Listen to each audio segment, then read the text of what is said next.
showing them what love is really about because they don't know. But that ain't enough if you're getting called out your name and if they're putting their hands on you or whatever. That's, to me, you do all of that, it's non-negotiable. It's over. Yeah, it's over. You know, you put your hands on me, you know, and that goes both ways, men and women, because I've heard it come from men also, you know, who have women who put their hands up on top of their heads and call them all types of names, and they still stuck in those relationships because they had things invested in those relationships.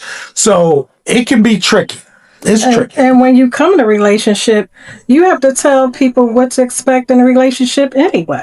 Remember when we first started dating? Right. And remember what I said to you. You said a few things that if you do to me, I will leave you. And I believed her. When she told me, folks, my wife told me, she said, if you put your hands on me or if you start cursing me out and all these treating me bad or cheat on me, I'm leaving. Yeah. And I believed her, and it was never a problem in that. Right. You know, and people used to always ask me, Sneed, why you sticking in why you always hanging with your wife?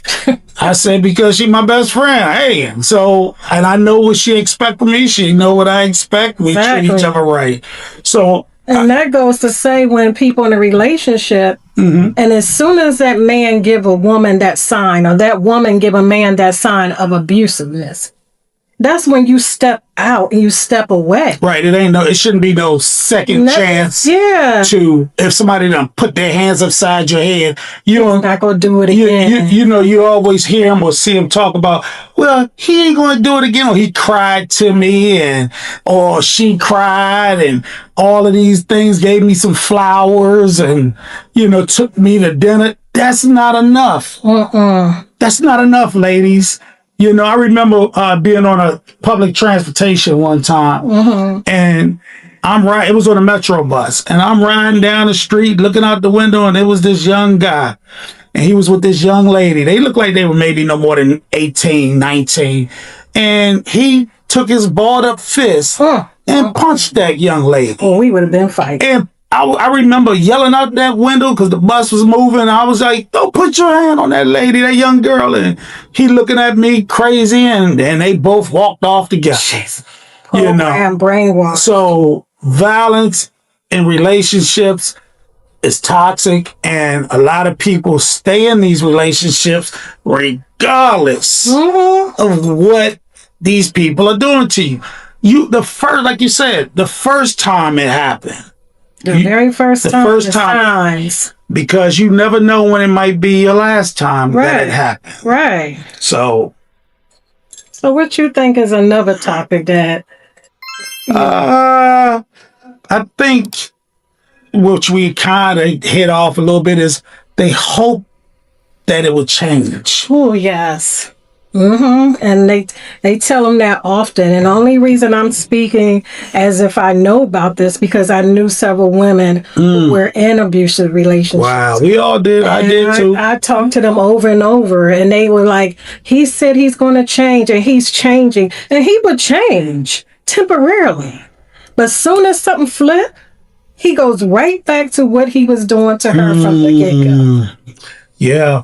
You know, I've heard a story where it was this young man, and he was this grown man. He was a grown man. He was probably, at this time this happened, I remember it happening around 20 years ago.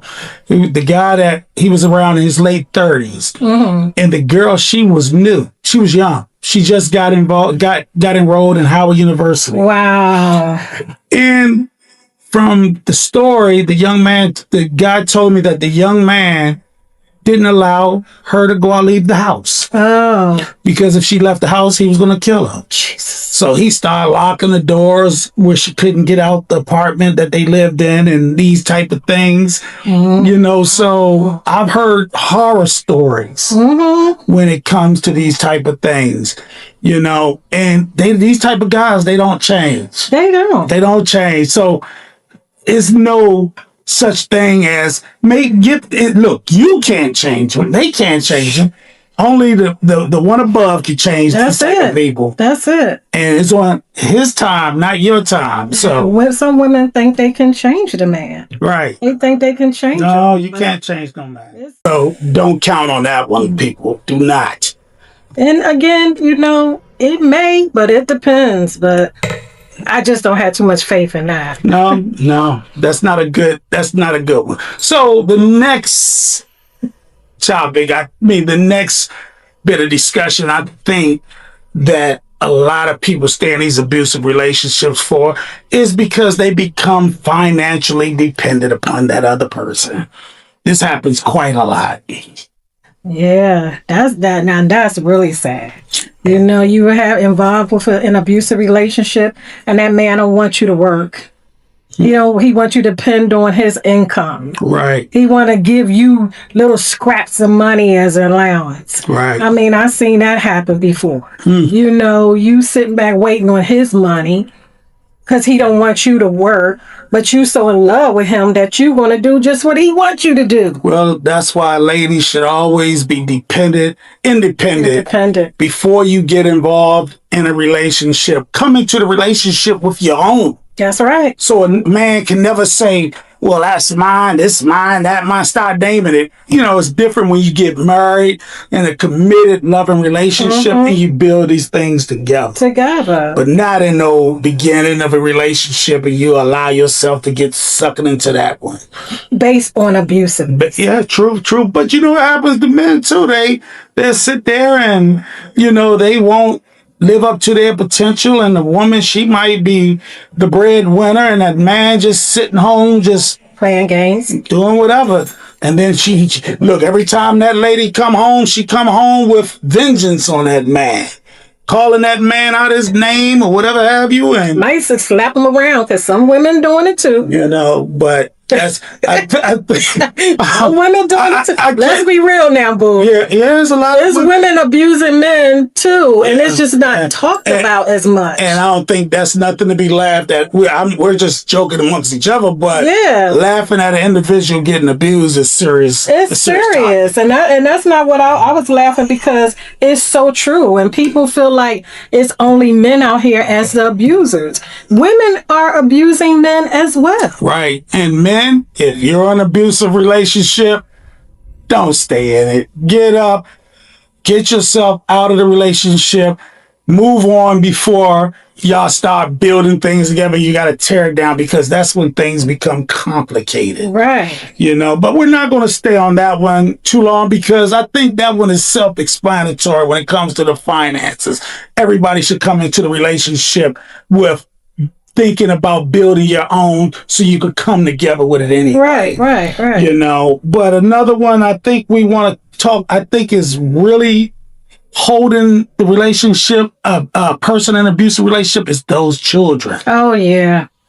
So many people stay in a relationship for the kids. Why? Why you think they stay because of the children? I think they stay because they don't want the kids to see them separated.